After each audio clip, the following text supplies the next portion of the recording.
So if you're like a lot of homeowners out there that you want to move, you need to sell your home before you can purchase your next one, you're really worried about doing that before you found your next property, this is the video you need to stay tuned for and watch, because we're going to show you a program that's going to allow you to purchase your next home before you sell your current one. So stay tuned. I am here today with Irvin Lopez with All Western Mortgage, and he is going to talk to us about an exciting program that could literally help you buy your next home before you sell your current one. So how are you today? I'm doing great. Thanks for having me, Oriana. Awesome. Great. So I know that this program actually blew my mind when you told me about it, and I am super excited that you're here to share this, because people need to know that they have options. And this is a great option. One of the first questions that I know a lot of people are going to ask: how does the program allow homeowners to actually buy before selling their current one if they need the equity in their current home to buy their next home? So what we've seen in the current market, there's a common problem is that a lot of homeowners have their equity locked up, or it's locked up or in equity purgatory, equity jail if you want. So what this program allows to do is, if there is like a replacement home, or if there's their quote unquote, I don't like to say dream home, but home for the next 5 to 10 years that they automatically cannot live without, what we will do is we will buy the property cash for them on their behalf, and we'll buy it cash within 10 days. That's pretty amazing. So you're actually going to work with whoever's representing the seller or the homeowner to make a cash offer, which automatically makes the offer stronger at whatever the homeowner was going to want to pay for the property, which would make their offer actually stronger. Not only is it not contingent, but it's all cash. Correct. That's amazing. And then you hold the property for the homeowner while they're selling their current home. Correct. So ideally, we will buy the property cash in 10 days, right? Okay. And let's say you're representing the buyer, you represent the buyer, we buy the property cash, and then it gives you time. Ideally, hopefully you sell their departing residence within 60 days. No pressure, but yes. No pressure, but also it makes it easier for them too. But it also, it eliminates that ability of, if you're offering a cash offer, it eliminates you getting into a bidding war, correct? It eliminates the fear or the anxiety of missing out on the property that you really want, because you have to offer contingent. So how does it differ from like these programs that other lenders are offering with these crazy high fees to buy before you sell? Correct. So there are other lenders that offer similar programs. So on $1 million purchase price, just to give you round numbers, most lenders charge you 2 points, so $20,000 for the fee, right?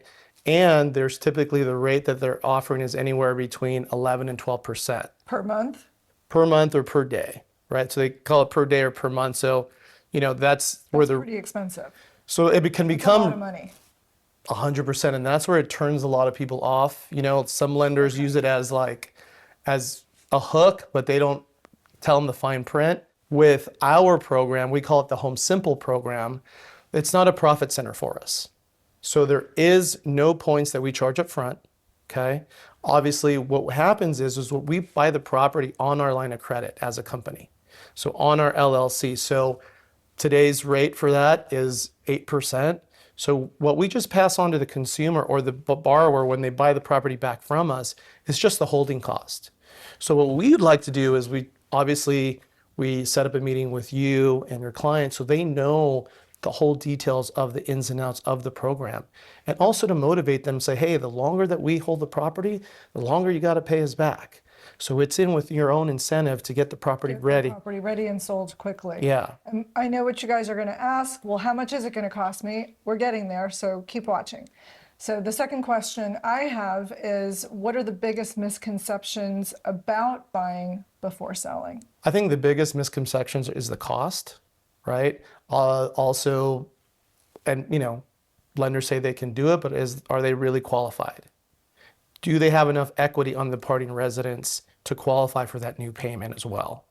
Right. So what we do, the simplest thing is to eliminate that is, if they don't qualify holding 2 mortgages, because some consumers do, they can qualify holding 2, but the majority of Americans or homeowners don't, right? Right. And So they're not going to, who's going to want to pay 20 or 30 grand on top of, I mean, people have done it. I know there's, online programs, that will do this. So who qualifies for this type of loan and what are the requirements? So typically the requirements, they have to get fully approved with us up front. Okay. So we look at what they qualify for. For the property that they're ultimately going to be buying back. Correct. Got it. And then even another, to go into more detail, and we'll be conservative on the appraisal value. So if you tell us, hey, Irv, it'll come in at a million, I'm using that, we'll be a little bit conservative and use 950 as net proceeds just in case Okay. the property doesn't sell. So we're also being conservative on that.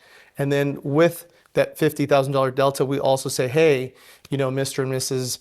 homeowner, we're going to use these numbers for now. So at least you qualify just in case it doesn't appraise, you don't get enough traction that you want to, you don't think you don't get the offers that you want. Not saying the market's not, sometimes it's timing. Sometimes the property may have to sit longer for them to get the purchase price that they want. For the property they're selling. Right. Got it. Does that make sense? I Sometimes, think so. So then I just thought of another question. You're buying the property, you're holding it. Let's say it takes 2 months. When they sell their property and now they're ready to do the loan on the property that you bought for them, what happens if the appraisal changes? Is so it reappraised at that point, or are you financing them at the number that you paid for it 2 months ago?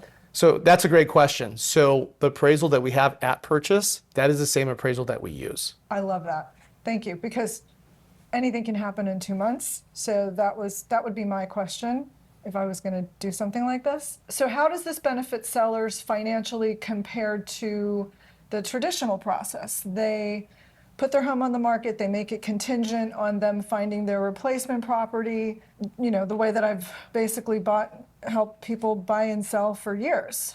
No, correct. I think this tool, I like to call it, it's an emotional one. It's like, hey, I've been waiting. And the cliche examples like, hey, you have a homeowner's like, hey, I want to sell my house, but I haven't found the replacement home. And the replacement home shows up 2 blocks down the road. And they've been waiting 2 years for that property or that type of layout to show up. So the emotional component comes out. So from the number standpoint, yeah, it makes more sense. Sell your property, wait, then sell contingent for the cost. But the other thing is this, let's say you have, and I'm going to use a $1 million loan amount, for example, right? Let's say the property is desirable, lists for $1 million. There's bidding wars that happen. You see that, the bidding wars can, property goes up an extra 50,000, right? 1.05. So if we bring in a cash offer at $1 million, right? Yeah. You're not paying that extra 50,000. You're just paying, let's call it the 2 months that you'd have to pay back to us for holding the property, which would come out in that amount to about $12,600.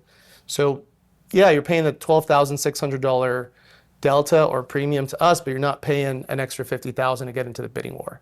So you're still Ahead. Yeah.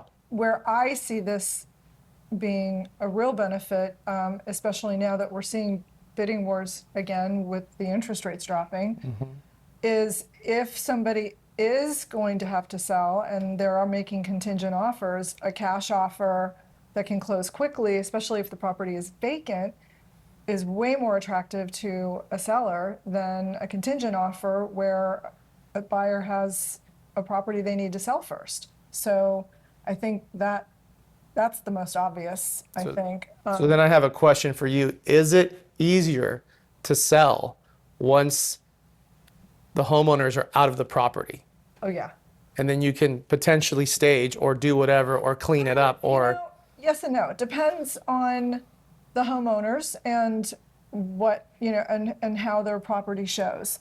If it's a homeowner that has a lot of things and clutter and they have kids and animals and showings are going to be challenging, absolutely. It's way easier for them to move before they put their home on the market. Way easier.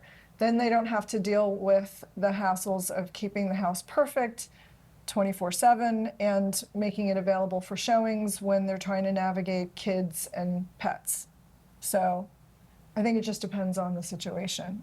Piper is riveted. We have put her to sleep. I am her emotional support human, which is why she's on my lap right now. So there you have it. So let's talk about the costs. Okay. How does it work? And let's use a case study of a property that someone is buying for, let's keep it simple, $1 million. Okay. So obviously they have to get fully approved with us, right? So it's not a profit center for us to buy the property for them on their behalf. So where we, make our money is then they do the loan with us when they buy the property back from us. Right.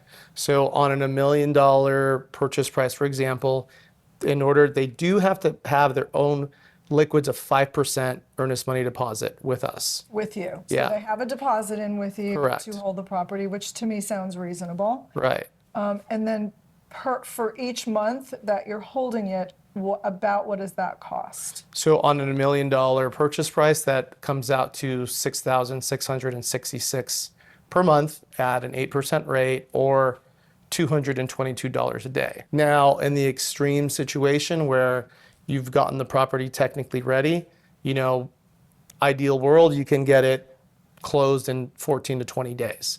So they wouldn't absorb the full month, right? It's just the per diem until they sell the property to the new homeowner of the departing residence. And the clock starts from when you close and take the property on. So potentially you could make an offer for 20 or 30 days to close, which buys the homeowner a little, I'm just thinking, you guys, this is how my brain works, which would give the homeowner a little bit more time to get their home ready while they're in escrow on this property.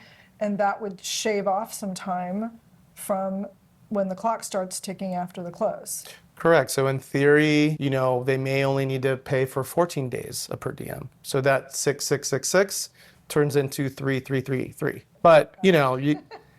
it is, and we don't want the buyer to accumulate the cost. We want them to get in their new house. Right. We want you to. You're going to make your money on the loan from when they get their normal loan on what they're buying, which would be just like any other.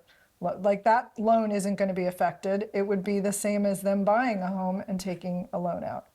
Right? Correct. Yeah. I love this. I love options. Options are good.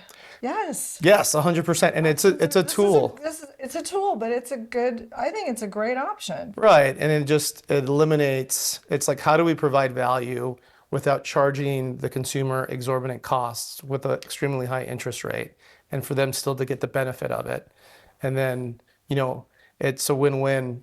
Right. So just to put it in perspective, guys, because again, this is just another way to look at it.